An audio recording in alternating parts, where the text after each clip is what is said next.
Hello guys, bersama saya lagi dalam Alright Nopa Channel Gempak dan Panas sahabat-sahabat semua.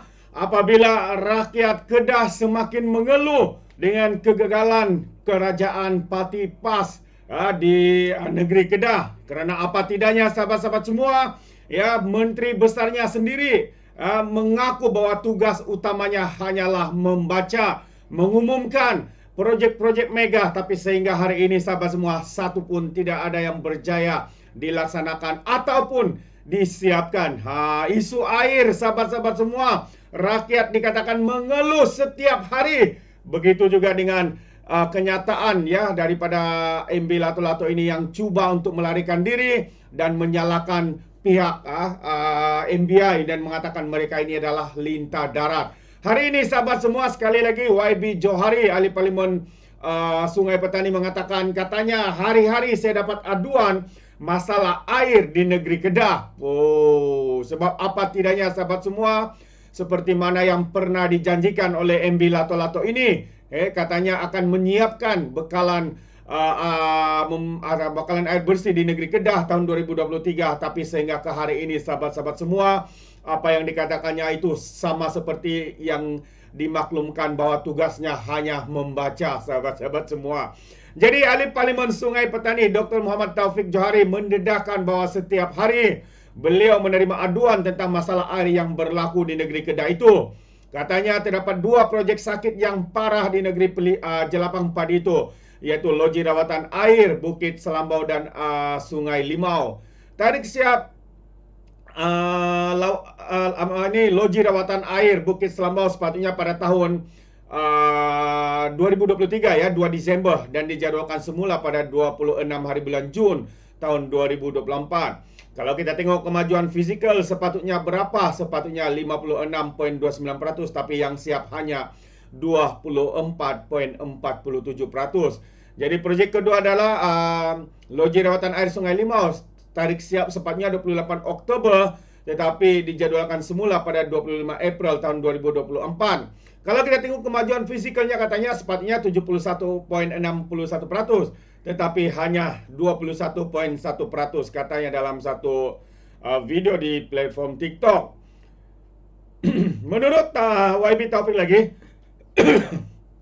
daripada projek-projek sakit itu, keseluruhannya dibiayai oleh kerajaan persekutuan, manakala kerajaan negeri hanya melaksanakannya. Katanya kos keseluruhan kedua-dua projek itu adalah sebanyak 219.2 juta ringgit. Jika projek berkenaan tidak diselesaikan segera, katanya, maka 80% daripada rakyat di Baling dan Kuala Muda akan menerima kesan yang buruk. Apa nak jadi dengan kerajaan negeri Kedah ini? Soalnya yang dipimpin oleh Parti PAS, Parti Islam se-Malaysia. Kalau berlaku kecemasan, berapa peratus backup yang ada? 0% katanya. Jadi kerajaan persekutuan bantu kerajaan negeri. Contoh, tiba-tiba berlaku kecemasan di Kedah. Ada dua perkara yang dijawab Timbalan Menteri, iaitu pertama membina takungan air sungai, yang kedua pembinaan loji rawatan air baru dan naik taraf loji rawatan air melalui pengurusan aset berhad. Dan dalam pada itu, YB Taufik juga mengimbas kembali alasan yang diberikan oleh Menteri Besar Kedah, Sanusi. Dalam video yang sama turut diselitkan sedutan video Sanusi yang menyatakan kelewatan berlaku akibat kenaikan harga barangan antara 40 ke 70%. Memang berat. Kontraktor manapun boleh bungkus, kata Sanusi yang juga Ketua Pengarah Pilihan Raya Perikatan Nasional. Tetapi perkara yang sama berlaku sahabat semua. Kenapa negeri Johor berjaya menyiapkan? Kenapa Kedah tidak? Jadi ini sebenarnya menunjukkan kegagalan terbesar ya kerajaan PAS di negeri Kedah, terutamanya menteri besarnya Sanusi, yang kita tahu tugasnya hanyalah membaca semata-mata ataupun mengumumkan perkara-perkara seperti ini. Dan sahabat semua, habis dengan itu kita pindah pula masih perkara yang sama di negeri Kedah. Hari ini Angkatan Muda Keadilan menempelak Sanusi kerana mengumpamakan KHB sebagai lintah. Jadi AMK Kedah mengecam Sanusi abai pekerja GLC. Seperti yang alasan yang diberikan oleh Sanusi, kononnya Kedah Agro ini adalah sebuah syarikat. Benar, dia sebuah syarikat, tapi syarikat ini dibawa seliaan ataupun pengurusinya adalah Menteri Besar Kedah. Jadi maksudnya ia masih berada dalam tanggungjawab Menteri Besar. Kenapa pula beliau melepaskan tangan seperti itu? Akhirnya ya hari ini AMK mengecam kerana dikatakan ya Sanusi ini telah mengabaikan tanggungjawab beliau dengan mengumpamakan Kedah Agro Holding sebagai lintah, iaitu penghisap darah kerana tidak mampu menjana pendapatan sendiri di bidas Angkatan Muda Keadilan Kedah. Pengarah komunikasi AMK Kedah Muhammad Fitri Ismail berkata Sanusi sepatutnya bersifat lebih berperi kemanusiaan, memandangkan isu pembayaran gaji kaki tangan milik kerajaan negeri itu adalah tanggungjawab beliau yang mengetahui pentadbiran Kedah. Kenyataan AMK Kedah menyebut KHB umpama lintah tidak adil buat anak syarikat milik negeri itu. Isu ini berlaku setelah masuk penggal kedua beliau menjadi Menteri Besar Kedah. Kenapa tidak ada intervensi sebelum ini? Sedangkan isu ini telah berlaku sejak dari September. Jadi daripada hendak menuding jari kepada orang lain, sepatutnya beliau perlu mengambil tanggungjawab dan bukan sebaliknya, kata Fitri kepada Suara Keadilan.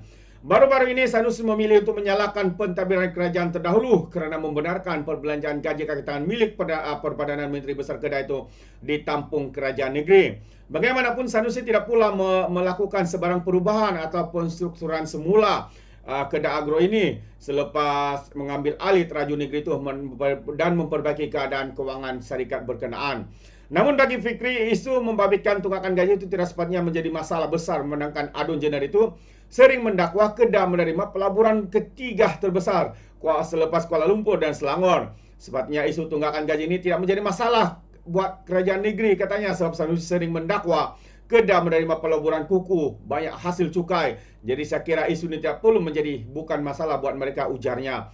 Selain itu, Fitri juga mempersoalkan kewajaran pembelian kereta utility sukan SUV jenis Hyundai Palisade oleh kerajaan negeri kerana isu kewangan JLC negeri sepatutnya menjadi keutamaan pada ketika ini. Jelasnya pembelian kenderaan mewah tersebut tidak sewajarnya berlaku tak kala pentadbiran negeri turut berdepan isu tunggakan pembayaran gaji kaki tangannya. Kita maklum kenyataan MB bahawa kenderaan sebelum ini ada kerosakan, tapi isu-isu kebajikan perlu diberi keutamaan berbanding kereta. Sikap empat ini penting memandangkan tunggakan gaji pekerja sudah lama berlaku dan ia sudah pun akan menjelaskan kehidupan mereka khususnya dalam menjalani Ramadan dan bakal menyambut Raya Aidilfitri, ujarnya lagi.